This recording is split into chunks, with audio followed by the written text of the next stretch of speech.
Tu dia, kita takut dia berlagak. Hari ni kita lepas nak bagi dia makan rumput. Dia girlfriend dia banyak kat luar hari ni. Dia tunggu.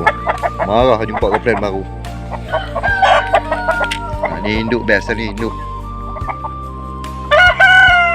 Oh. Aktif tu.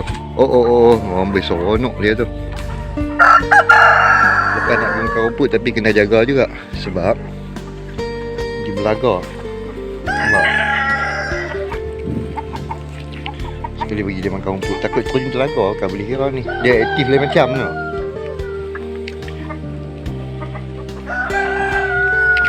Dia aktif lain macam. Timba kita pun sampai lah. Oh, ni lari, ni budak. Pi. Ni induk. Induk lama ni, induk lama. So kalau ada yang minat nak induk ni boleh lah. Nanti boleh DM kita. Ya. Biar pergi depan main dulu.